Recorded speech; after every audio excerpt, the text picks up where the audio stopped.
La primera etapa del proceso constructivo de una columna es el replanteo. En este paso, el oficial lejero y su ayudante marcan con cimbra las dimensiones de la columna según el plano estructural, para adecuar su sección transversal y refuerzo.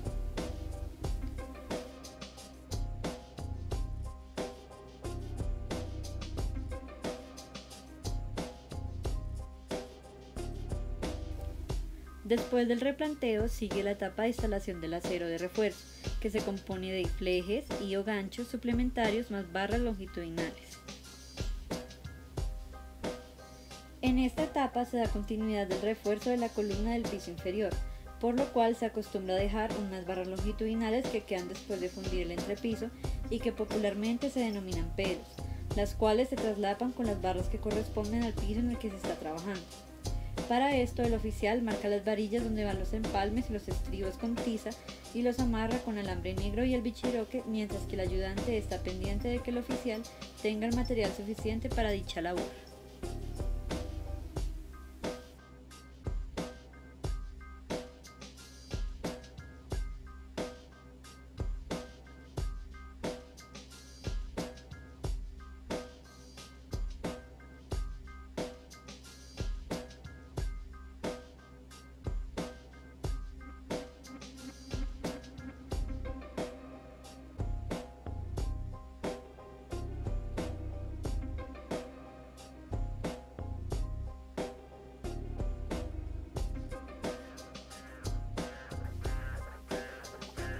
Para cualquier elemento de concreto reforzado que se construye en un edificio, entre ellos las columnas, es indispensable que los ingenieros de obra conozcan los conceptos básicos de análisis y diseño estructural, que se tienen en cuenta para garantizar con éxito su construcción en términos de calidad, costos, estabilidad y seguridad.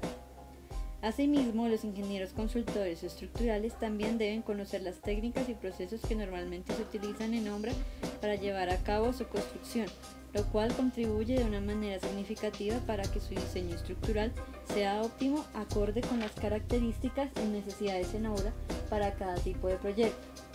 Basados en lo anterior, se menciona en esta parte algunos de los aspectos principales necesarios dentro del análisis y diseño estructural de las columnas.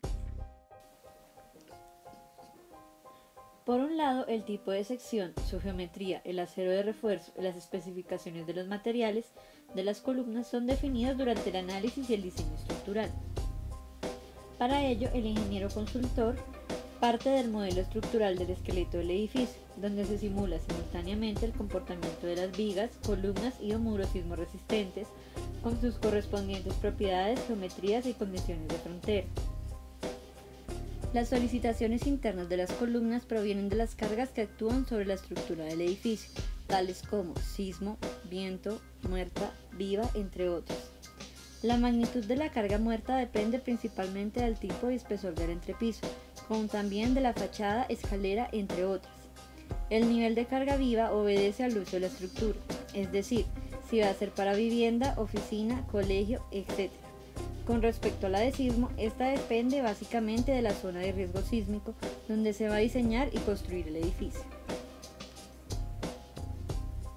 Mediante las combinaciones de carga establecidas en el capítulo B de la norma, que hayan empleado las condiciones de carga antes mencionadas con sus correspondientes factores de mayoración, se procede al diseño estructural de las columnas. Para ello se debe tener en cuenta que la carga de sismo debe ser afectada por el coeficiente de disipación de energía, lo cual permite diseñar estructuras sismorresistentes que dispongan de capacidad de trabajo en el rango inelástico de respuesta. El objetivo es concebir y diseñar estructuras sismorresistentes que dispongan de la capacidad de trabajo en el rango inelástico de respuesta.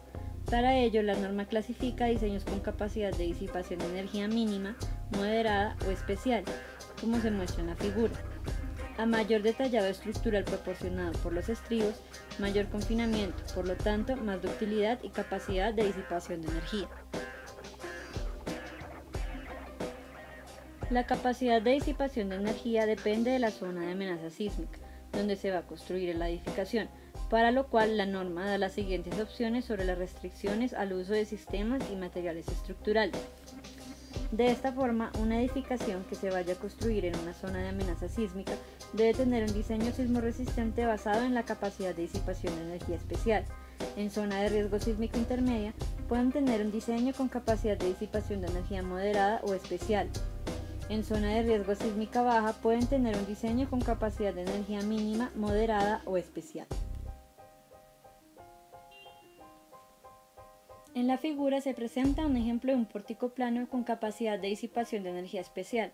Esto se logra por un detallado estructural que asegura confinamiento importante en las columnas y las vigas cerca a sus apoyos. Si a dicho pórtico se le aplica una carga horizontal hasta que colapse, se encuentra que tiene una capacidad de trabajar en el rango inelástico como se evidencia en la gráfica de fuerza versus deflexión, acompañado con una alta ductilidad. En esta otra figura se presenta este mismo pórtico plano con capacidad de disipación de energía moderada, en donde se observa un detallado estructural intermedio menor al del caso anterior, que asegura confinamiento en las columnas y vigas cerca de sus apoyos. A este se le aplica la misma carga horizontal del caso anterior hasta que falle, encontrándose que tiene una capacidad de trabajar en el rango inelástico moderado, como se observa en la gráfica de fuerza versus deflexión, acompañado con una ductilidad intermedia menor a la del caso del pórtico anterior. En la tercera figura se presenta este mismo pórtico plano con capacidad de disipación de energía mínima, que tiene un detallado estructural bajo menor al de los casos anteriores, que asegura confinamiento en las columnas y vigas cerca de sus apoyos. A este pórtico se le aplica la misma carga horizontal de los casos anteriores hasta que falle, encontrándose que tiene una capacidad de trabajar en el rango inelástico mínimo, lo cual se muestra en la gráfica de fuerza versus deflexión. Observando los tres diseños, se deducen las diferencias en su comportamiento estructural al comparar, por ejemplo, la ductilidad en las gráficas de fuerza versus deflexión. De esta forma, a mayor ductilidad, mayor es el coeficiente de disipación de energía R. El coeficiente R divide la carga sísmica y depende del tipo de estructura identificado como RO, la irregularidad en planta y alzado y también de su redundancia.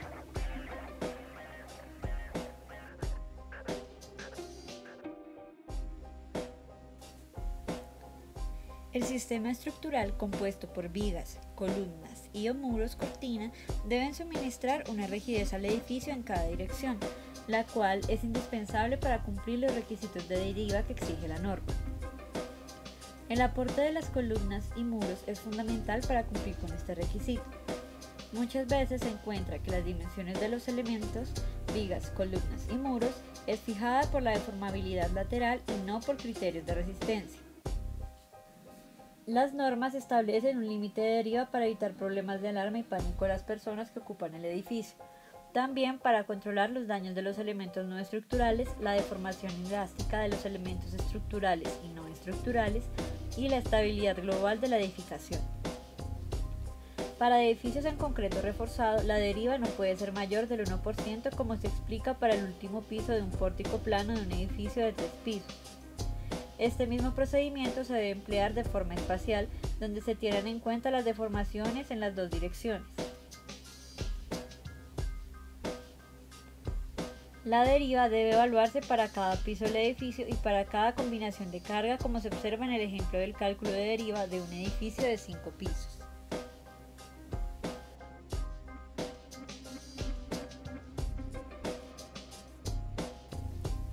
Adicionalmente, se debe hacer una revisión por esbeltez de la estructura del edificio y de cada elemento individual. Para ello es importante evaluar la esbeltez global de la estructura del edificio a través del índice de estabilidad Q para cada combinación de carga, con el cual se identifica si la estructura del edificio se puede considerar para los análisis de esbeltez como un sistema arriostrado o no arriostrado para el desplazamiento lateral. También definirse si se puede despreciar y solamente hay que tomar en cuenta los efectos de primer orden. Después se debe evaluar la esbeltez local de cada columna y determinar si es necesario hacer una magnificación de sus momentos por los efectos de segundo orden o P delta. Es sustancial revisar por esbeltez local todas las columnas y en especial las de doble piso, que se muestra en la figura, que a diferencia de las demás, tiene una relación de esbeltez mayor y por lo tanto una probabilidad de tener mayor pandeo por los efectos de segundo orden o P delta. La longitud efectiva de las columnas depende del coeficiente K, el cual se determina basado en la rigidez de las columnas y vigas en cada nudo mediante los nomogramas de Jackson-Morley.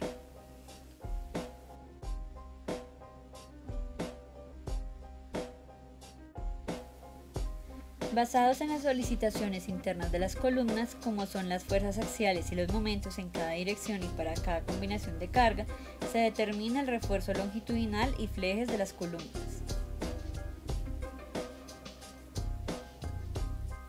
En las fotos se muestran ejemplos de los refuerzos longitudinales y flejes de columnas durante su construcción. Para determinar dicho refuerzo se acostumbra a realizar inicialmente una evaluación uniaxial en cada dirección mediante la construcción de una carta de diseño. Para ello se utilizan diagramas de interacción que grafican carga axial versus momento. En la figura se muestra un diagrama de interacción general, donde se identifica, primero, región de falla compresión, segundo, región de falla tensión, tercero, 100% de carga axial, cuarto, resistencia a la flexión, quinto, punto de falla de compresión identificado con la letra A, sexto, punto de falla balanceada identificada con la letra B, séptimo, punto de falla tensión identificado con la letra C. La carta de diseño contiene diferentes diagramas de interacción con cuantías entre la mínima 1% y la máxima 4%, reglamentadas por la norma como se muestra en la siguiente figura. Cada diagrama de interacción grafica fuerza axial versus momento y se construye basados en un análisis de compatibilidad de deformaciones de diferentes puntos, tales como falla de compresión, falla de tensión, condición balanceada y puntos adicionales. A partir de la carta de diseño se determina la cuantía de acero de la columna y se construye el diagrama de interacción para dicho elemento, afectado por los factores de reducción de resistencia basados en el acero de refuerzo real, la geometría de la sección y las propiedades de los materiales. En esta etapa, todas las solicitaciones de las columnas que se determinaron para cada combinación de carga deben quedar dentro del contorno del diagrama construido. Finalmente se hace la revisión de la flexión biaxial más fuerza axial, ya que las columnas deben tener la capacidad de soportar esfuerzos combinados que se presentan simultáneamente en las dos direcciones. Para ello existen métodos entre los que se encuentran el de Bresler, método de cargas recíprocas, método de contorno de las cargas, etc.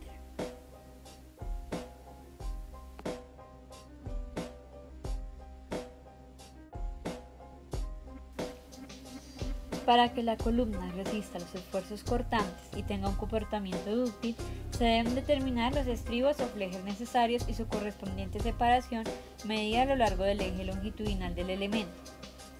Para ello son importantes los flejes y su separación en las zonas confinadas que se localizan en los extremos de las columnas.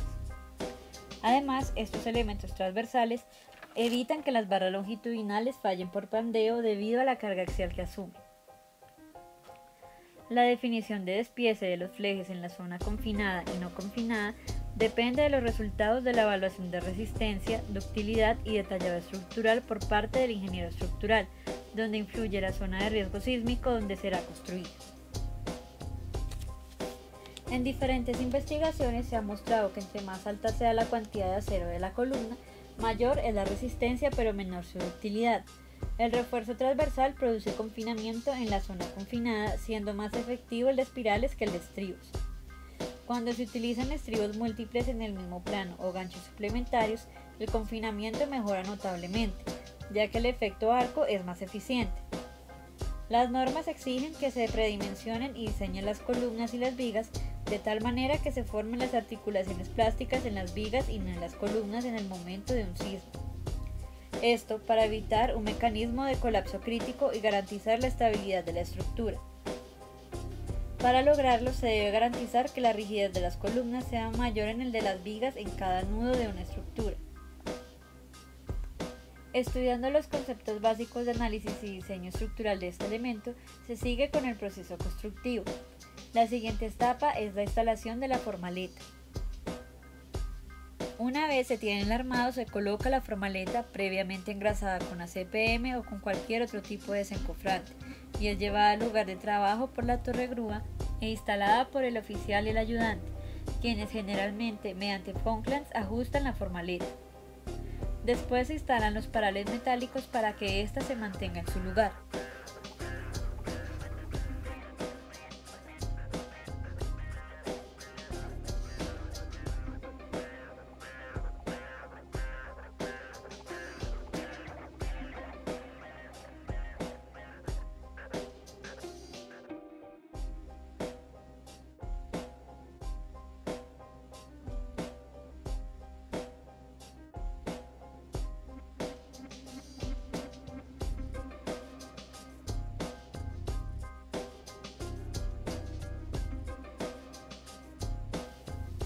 Una vez instalada la formaleta, se procede a verificar la verticalidad de esta por medio de una plomada o por otros métodos.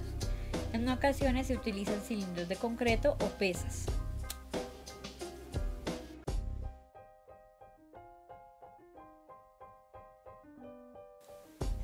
Después se procede a fundir la columna. Primero se instalan los andamios para que los trabajadores puedan recibir el concreto que es traído mediante la torre grúa y es vaciado en la formaleta mediante la ayuda de un canal, el cual garantiza que el concreto caiga dentro de la formaleta y simultáneamente se va vibrando con el vibrador para sacar el aire y garantizar que el concreto llegue a toda la formaleta. En general, el concreto de una columna tiene más resistencia a la compresión en la parte de abajo que en la parte de arriba. Esto se debe a que en el proceso de fundida del concreto, el agua tiende a irse para arriba, lo cual aumenta su relación agua-cemento en esta zona y por lo tanto se disminuye su resistencia. Al siguiente día se pasa al proceso de desencofrado. Después de 24 horas se retira la formaleta y los parales que utilizaron para sostenerla. Quitar la formaleta al día siguiente no afecta a la columna debido a que aún no está recibiendo ningún tipo de carga. En la imagen se puede observar que unas columnas ya no tienen formaleta y otras aún la tienen. Y se termina con el proceso de curado. El curado generalmente puede hacerse de tres formas. La primera es mediante el uso de costales, con los cuales se cubre la columna y se debe estar humedeciendo constantemente. Otro de los métodos utilizados es el uso de un producto que se aplica en la columna y queda como si estuviese cubierto por una capa de parafina. El uso de este representa problemas al momento de colocar los muros de ladrillo, ya que la parafina impide la adherencia entre el ladrillo y la columna, por lo que se debe picar antes de colocar los muros. El último de estos es cubrir la columna con vinipel, el cual controla la pérdida de humedad debido a que impide que se evapore el agua. El curado es un proceso muy importante, ya que como se mencionó anteriormente, su función es la de controlar la pérdida de humedad en el concreto y mantener la temperatura adecuada para que el concreto desarrolle adecuadamente su resistencia.